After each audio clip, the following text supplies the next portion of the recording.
questions come from the Providence Community Library. Question number one, jobs. Much of the economic development in Providence has focused on revitalizing Providence. Do you see neighborhood economic development as important? If so, please pick one neighborhood and tell us what concrete plans you have to develop it. 90 seconds. Economic development is very important in the city of Providence, and I can only go by experience. I remember back in the 70s when I became mayor, the city of Providence was undergoing a tremendous non-confidence level by the people of the city of Providence in their government as far as economic development. And so I think we have to embrace certain things. We have to look at a neighborhood and find out what is peculiar to that neighborhood, what's unique to that neighborhood. I unveiled a plan for the south side of the city of Providence. In fact, we hired a very renowned architectural firm to come in and create a vision for that. Now, how do we accomplish all those things? Well, first of all, you have to have neighborhood involvement from the very beginning. Transparency and openness, which is involving the public in the planning process for that neighborhood.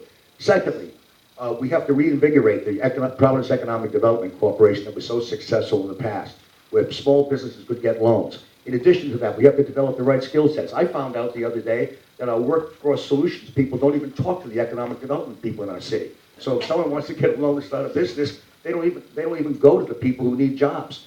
So all these things make a big difference. Providence Economic Development Corporation being reinvigorated, making sure that neighborhoods get the attention they need. But in order to have economic development in a neighborhood, and I think particularly of what's going on Federal Hill, what's going on Thayer Street, that needs tremendous input by a leader who has the support of the neighborhood who wants to get the job done. We did it on Federal Hill many years ago, and we also happened to that place recently. But I think that good leadership can make all that happen. Thank you. Mr. Harrop, same question.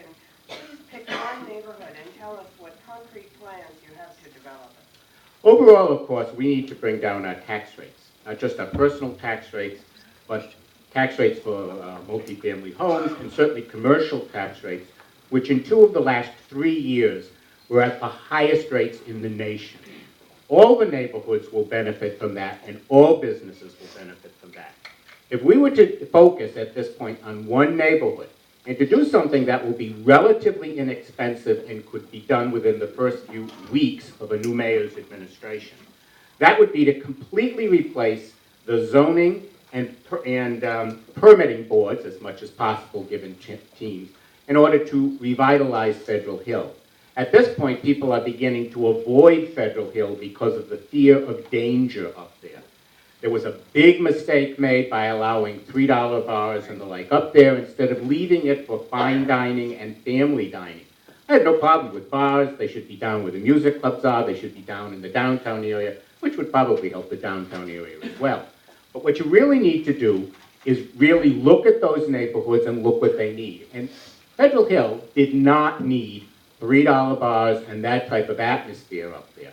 And so that would be a very quick, inexpensive revitalization to that particular area. And it's in each area we need to look at to see precisely what they need. Thank you. Mr. Elorza, same question. Pick a neighborhood. Our neighborhoods and our economy need so many different things. We can do anything, but we can't do everything. So we have to be strategic about the plans that we take on.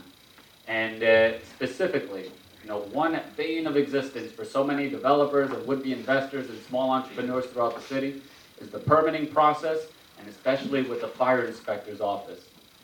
We keep shooting ourselves in the foot if we don't fix this process. There are people who are willing, ready, and able to invest here in Providence, but we have such an uncertain and such a lengthy permitting and fire inspection process that this just serves to discourage them. So we have to streamline this process, number one. And the second, we have to look at where our strengths lie. And I mentioned during the opening that we have a wonderful 40-foot channel in our working waterfront, and it's never been fully utilized. It's been said to me that the waterfront is so underutilized that it's as if we built the I-way and then used the I-way as little more than a bike lane. That's how underutilized our 40-foot channel is. We have to make sure that we bring all of the stakeholders to the table and have a common vision and a common plan to make sure that we invest in the waterfront in the right way. Then the last thing that we have to do is we have to work with our local merchants. And I think of Oneyville. Olneyville has so much potential, but there isn't that common vision. And there's a lot that we can learn from Hope Street Merchants Associations, how they've done, joint initiatives, how they brought Ciclovian and other initiatives. Thank you. Mr. Harrop, we start a new question with you.